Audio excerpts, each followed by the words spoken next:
মানে একদমই শেখ হাসিনার পথেই সরকার হাঁটতেছে, আপনার এরকম মনে হয় না সার্জিস? শেষ না মানে এটা ভাই মানে এটা ফেসবুক অ্যাক্টিভিজমের জন্য কি আসলে গ্রেফতার করা যায়?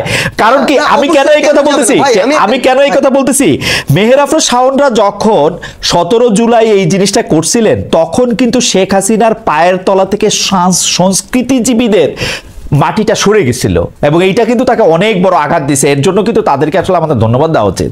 আমার কাছে মনে হয় যে এটা আওয়ামীকরণের যে বয়ান সেটা অনেকটা নস্যাৎ হয়েছিল কিন্তু ওনাদের কারণে। যাই বলেন আপনি ভাই, একটা জিনিস একদম ভাই, না কেউ যদি ভাই জুলাইয়ে মেহের আফরোজ শাওন যেই আপনি যেটার কথা বললেন এই কাজের জন্য তাকে বাহবা দিতে আমাদের বিন্দুমাত্র কার্পণ্য নেই, কিন্তু সবচেয়ে বড় কথাটা হচ্ছে ভাই একটা জিনিস স্পষ্ট করে বলি, এই অভ্যুত্থানে ধরেন কোন একটা জেলায় যারা নির্দিষ্ট ওই সময়টাতে সমন্বয় করেছেন, যদি এই সংখ্যাটা 50 জন হয়ে থাকে, অভ্যুত্থানের পরবর্তী সময়ে ওই স্পিরিটটা ধারণ করে ওই জায়গায় সৎ থেকে কাজ করার সংখ্যাটা আর 50 জন নাই ভাই। 5-10 জন ওই জায়গা থেকে বিচ্যুত হয়েছেন, ক্ষমতার অপব্যবহার শুরু করেছেন বিভিন্ন জায়গায়, তাদের জায়গা থেকে চাঁদাবাজি বা এরকম কাজ কারবার শুরু করেছেন, এরকম অনেকে আছে। এখন সবচেয়ে বড় কথাটা হচ্ছে ওই নির্দিষ্ট একটা ভালো কাজের জন্য আমি অবশ্যই তাকে ধন্যবাদ দিব, কিন্তু সেটাকে কেন্দ্র করে এখন যেমন আমরা দেখছি কয়েকটা গ্রুপ হয়েছে, ভাই আমি নিজে 2টা ফেসবুক গ্রুপ কারা চালায় আমি জানি না, তাদের বিরুদ্ধে আমি মামলা করেছি নিজে গিয়ে, আমার জীবনের প্রথম মামলা। কারণ সেখানে তারা যত রকমের মিথ্যা কথাবার্তা আছে, প্রোপাগান্ডা আছে, যত রকমের মানে একটা মানুষকে অপদস্থ করা যায়, হেয় করা যায়, এই কথাগুলো দিয়ে আমাকে এবং আমার পরিবারকে সংশ্লিষ্ট করে কথা বলছে। এটা কোনোদিন ভাই এটা কোনোদিন গণমাধ্যমের মানে তারা সোশ্যাল মিডিয়া যে স্বাধীনতা প্রত্যাশা করে এটা কোনোদিন সেই স্বাধীনতা হইতে পারে না ভাই। সেই জায়গায় আজকে যদি এমন একটা কথা বলা হয় যেটার কোনো ভিত্তি নাই, কিংবা এমন একটা কথা বলা হয় যেটা মিসরিপ্রেজেন্টেশন হয়, সেই জায়গায় সেই কথার বিরুদ্ধে অবশ্যই মানে এরকম যদি দেওয়া হয় তাহলে তো একটা এখানে টোটালি পুরো দেশে একটা অরাজকতা তৈরি হবে, মানে যে যার মতো করে বলবে। মানে না ধরেন মিথ্যার কি আসলে অরাজকতা সৃষ্টি করার ক্ষমতা আছে? বর্তমান যুগে আইসা একটা মিথ্যা প্রমাণ করতে 10 সেকেন্ড লাগে। এই ফেসবুক অ্যাক্টিভিজমের জন্য যদি আপনারা এখন জেলে নেন, এটা ঠিক হচ্ছে কিনা আমি জানি না সার্জিস, আপনারা নিশ্চয়ই চেক করবেন। আমাদের আর মানে আমি জানি না, মানে আপনি বলেন কারণ আমি রনির কাছেও এক লাইন শুনতে চাই, আপনি বলেন। ভাই একটু আনসার আছে ভাই। সবচেয়ে বড় কথা কি জানেন, এখন বাংলাদেশে আমি ধরে নিচ্ছি 10 কোটি মানুষ ফেসবুক ব্যবহার করে, এর মধ্যে ফ্যাক্ট চেক করে কোনটা রিয়েল কোনটা ফেক এটা বোঝার মতো ভাই 70 to 80% মানুষের এই ক্যাপাবিলিটি নাই ভাই। যেটা সামনে আসে তারা ওইটাকে রিয়েল মনে করে। এই জন্য আমার যখন সর্বশেষ ভাই মজার একটা কথা বলি, সর্বশেষ যখন বিয়ে হলো আমাকে এরকম অনেকজন জিজ্ঞাসা করছে, গ্রামের মানুষজন, তোমার না আগে বিয়ে হয়েছিল? মানে তারা আগের ওই ফেক জিনিসগুলোকে বিশ্বাস করে নিচ্ছিল ভাই। তো আপনি এরকম কত প্রোপাগান্ডার বিরুদ্ধে গিয়ে দাঁড়াবেন যেখানে আপনার পিছনে দেশ এবং দেশের বাইরে এই টিম থেকে বুঝতেছি না, প্রপাগান্ডার বিরুদ্ধে তো আপনার দাঁড়াইতে হবে না, কারণ প্রপাগান্ডা তো নিজেই মিথ্যা প্রমাণিত। আপনি কি তাদের সবাইকে নিয়ে জেলে ভরে দিবেন?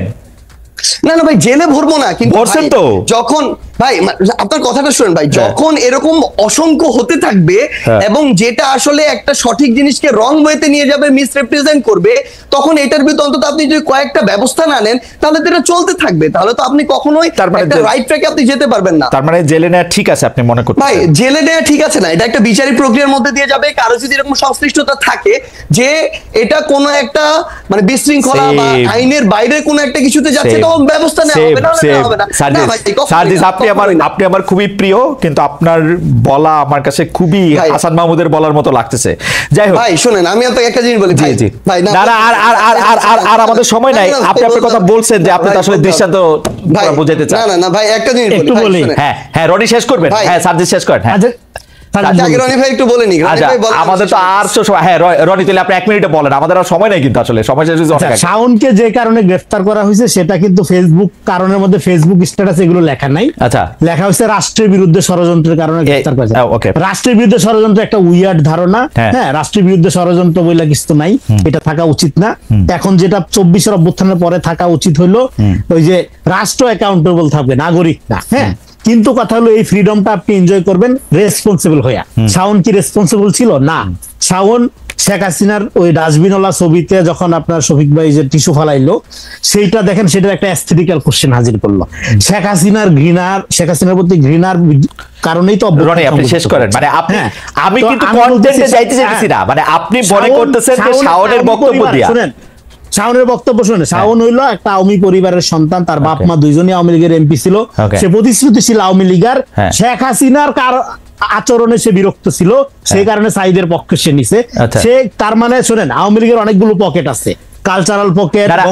ঠিক আছে রনি, আমি আপনার বক্তব্য বুঝতে পারতেছি। আপনি মনে করতেছেন কি না বঙ্গবন্ধু বলতে আওয়ামী লীগার একজন প্রতিশ্রুতিশীল আওয়ামী লীগার হিসাবে, এবং তার আওয়ামী পরিবার বাপ মা দুই তাকে জেলে নেয়, ঠিক আছে, তাকে না তাকে ধরার জন্য রাষ্ট্রদ্রোহিতা বা ষড়যন্ত্রমূলক ফেসবুক স্ট্যাটাস দরকার নাই।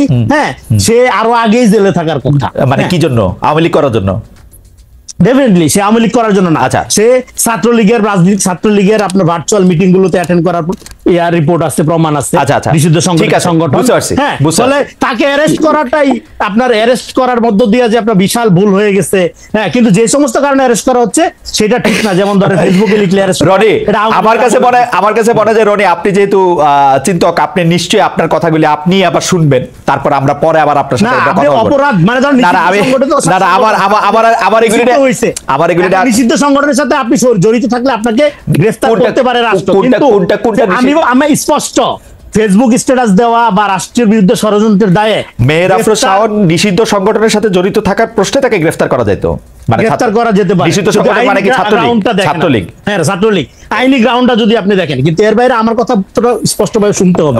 কিন্তু আমি আপনার রাষ্ট্র বিরুদ্ধে ষড়যন্ত্র ফেসবুক স্ট্যাটাস লেখার কারণে আপনি গ্রেফতার করবেন, শুনছি ভাই। হ্যাঁ, গ্রেফতার করবেন, এটার প্রতিবাদ জানাই, আমি এটার বিরোধিতা করি। কিন্তু শাওন প্রতিশ্রুতিশীল আওয়ামী লীগার, ও আওয়ামী লীগের পক্ষেই মতামত উৎপাদন করবে। এখন আওয়ামী লীগ একটা ফ্যাসিজম, এখন ফ্যাসিজমের পক্ষে মতামত উৎপাদন আপনি এলাও করবেন কি না সেটা। এবং তারে গ্রেফতার করা, আমার কথা হলো আমি এলাও করব না, আওয়ামী লীগ গ্রেফতার করব না, আমরা তাকে ওয়ার্নিং করব, আমরা তাকে রিকনসিলিয়েশন। আচ্ছা, ঠিক আছে, আপনার কথা পরিষ্কার, আপনার কথা পরিষ্কার। শাস্তি সমাধান না, আপনি ভিকটিম বানাইতে পারেন না কোনো লোককে, আপনি তো জাস্টিস করবেন। আপনি ভিকটিম ভোটের রাজনীতি করলে এটা ঠিক আছে রনি, ঠিক আছে। আমরা জনাব সাজ্জাদ আলম, আপনি 20 সেকেন্ড বলেন, আমরা আমাদের আর সময় নাই। ভাই না, আমি ভাই ওইটার আনসার দিয়েছেন, আমি আমার যদি কিছু বলার চেষ্টা করছি ওই টপিকটা বাদ দিয়ে ভাই আপনাকে উদ্দেশ্য করে আমার একটা কথা আছে। সেই কথাটা হচ্ছে এই জায়গা থেকে ভাই, মানে আপনি একটু আগে যে জিনিসটা বলেছেন, এর আগেও আরেকবার আরেকটা জিনিসে বলেছেন, মানে কোনো একজন ব্যক্তির হোক, কোনো একটা প্রতিষ্ঠানের বা প্ল্যাটফর্মের হোক, কোনো একটা নির্দিষ্ট ক্ষেত্রে তার যে কোনো একটা এক্সপ্লানেশন বা সামথিং কিছু একটা, যে কোনো কিছু একটা, যে কারো একজনের সাথে সাদৃশ্যপূর্ণ আপনার মনে হতে পারে, তখন আপনি যদি ওই পুরো একটা প্রতিষ্ঠান ধরেন আওয়ামী লীগ, ওই পুরো একটা ব্যক্তি ধরেন হাসান মাহমুদ, তার সাথে কম্পারিজনে চলে যান, এটা খুবই জেনারেলাইজড হয়ে যায় ভাই। নিশ্চয়ই এই জায়গা থেকে আপনার কাছে এটার এক্সপেকটেশন, আপনার কাছে কেন এক্সপেকটেশন ভাই? বিগত এই বিশ্ববিদ্যালয় লাইফে যে 4-5 জন মানে দেশের বাইরে থাকা সাংবাদিকদের আমরা ভিডিওগুলো শুনে নিজের ভিতরে নতুন একটা চিন্তার ক্ষেত্র তৈরি করেছিলাম, তাদের মধ্যে অবভিয়াসলি কয়েকটা নাম বলে আপনি ওই জায়গাটাতে একটা জায়গায় আসবেন। সেই জায়গায় যখন আপনি এরকম জেনারেলাইজড করে বলে ফেলেন যে এর সাথে এই দলের সাথে এই বিষয়টা মানে বেশ অপ্রত্যাশিত এবং বেশ অপ্রত্যাশিত হয়, যেটা আমার মনে হয় আপনার স্ট্যান্ডার্ডটাকে মানে আমি বুঝতে পারছি, যে জায়গায় দেখতে চাই ওই জায়গাটাকে আমি বুঝতে পারছি। সার্জিস, আপনার বক্তব্যের জন্য আপনাকে ধন্যবাদ। আমিও সেটাই মনে করি যে আমার আসলে যদি আপনাদের কারোর সঙ্গে আওয়ামী লীগের কারো তুলনা করতে হয়, সেটা আমার জন্য খুব আনন্দদায়ক না। কিন্তু আমি আওয়ামী লীগের সাথে তুলনামূলকভাবে না, আমি বলতে চাই যে কোনো একটা অ্যাকশনের ফলে তারপরে যে এটাকে জাস্টিফিকেশন করার যে জায়গাটা, সেইটা যখন মিলে যায় তখন হয়তো এটা আমি বলি। তারপরও আমার মনে হয় যে আওয়ামী লীগের সাথে তুলনীয় হওয়ার জন্য আপনারা এখনো যথেষ্ট পরিমাণে। ভাই আমরা আমাদের জায়গা থেকে এখন পর্যন্ত বাংলাদেশের প্রত্যেকটা জেলা, উপজেলা, ইউনিয়নে যাওয়ার চেষ্টা করছি। আমাদের জাতীয় নাগরিক কমিটি, বৈষম্য বিরোধী ছাত্র আন্দোলন, জাতীয় নাগরিক কমিটির প্রায় 300-র উপরে আমাদের কমিটি আছে উপজেলা পর্যায়ের, আর বৈষম্য বিরোধী ছাত্র আন্দোলনের প্রায় 40টার মতো জেলা কমিটি আছে। আমি আমার জায়গা থেকে অভ্যুত্থানের পরে এখন পর্যন্ত প্রায় 35-36টা জেলায় গিয়েছি। আমরা যখন ম্যাস লেভেলের মানুষের সাথে যাই, কথা বলি, তখন আমরা তাদের যে আশা আকাঙ্ক্ষা ভাই, খুব সাধারণ চাওয়া পাওয়া ভাই, তারা তাদের জায়গা থেকে শুধুমাত্র মানে খুব সিম্পল, যেটার সাথে জড়িত ওই জায়গায় স্বাধীনতা চায়, তার মতো করে কাজটা করতে চায়। দ্রব্যমূল্যের তাদের জায়গা থেকে সহনীয় পর্যায়ে তারা চায়, তারা আইন শৃঙ্খলা পরিস্থিতি ঠিকঠাক চায়, তারা চায় একটা অফিসে গিয়ে তাদেরকে চাঁদা দিতে হবে না, তারা ঠিক মতো তার কাজটা বুঝে পাবে, তারা চাইতেছে কোনো একটা যদি কোর্টে যায় তারা তাদের বিচারটা বুঝে পাবে, একদম খুব সিম্পল চাওয়া। আমরা আমাদের জায়গা থেকে মনে করি বাংলাদেশের মানুষের যেমন অনেক ধরনের সমস্যা অনেক বেশি, বাংলাদেশের মানুষের চাওয়াগুলো সহজ। এটার জন্য যেটা হচ্ছে সামগ্রিকভাবে যে স্টেক হোল্ডারগুলো, রাজনৈতিক দল বলেন, আপনি সিভিল সোসাইটি বলেন, আপনি আমলাতন্ত্র বলেন, এই যে ইয়াং জেনারেশন যারা এখন বিভিন্ন জায়গায় বিভিন্ন প্ল্যাটফর্মের প্রতিনিধিত্ব করছে, তাদের কথা বলেন, সবাইকে তাদের জায়গাতে ভূমিকা রাখতে হবে। এবং সবচেয়ে গুরুত্বপূর্ণ, সাধারণ জনগণ আমরা যাদেরকে বলি, যারা শুধু প্রশ্ন করে, দায়বদ্ধ কম থাকার বিষয়টা যাদের ক্ষেত্রে দেখা যায়, তাদেরকেও ভাই দায়বদ্ধ হইতে হবে। তারা প্রত্যেকের জায়গা থেকে কোনো না কোনো জায়গায় জড়িত, সেটা একটা বাজারে হোক, সেটা একটা হাটে হোক, সেটা একটা অফিসের পিয়ন হিসেবে হোক, প্রত্যেকে যদি প্রত্যেকের জায়গায় দায়বদ্ধতা নেয়, তাহলে আমরা মনে করি এই যে জনগণের যে আশা আকাঙ্ক্ষা, সেটার প্রতিফলন ঘটানো সম্ভব। আরেকটা জিনিস ভাই আপনাকে শুধু বলি, এত বড় একটা অভ্যুত্থান হয়ে গেছে, এই অভ্যুত্থান আমরা এখন দেখতেছি না যে এইটাতে চড়তেছে, এই শার্ট পরতেছে, এই কাপড় পরতেছে, কত না কত টাকা করে ফেলছে, কত না কত কিছু মনে হয় খরচ হইতেছে। ভাই এত বড় একটা অভ্যুত্থান হয়ে গেছে, শাহবাগে গামছা করে 5 টাকা 10 টাকা তোলা হয়েছে, 10, 12, 15 হাজার টাকা, ওইটা দিয়ে ওই দিনের প্রোগ্রাম চলছে।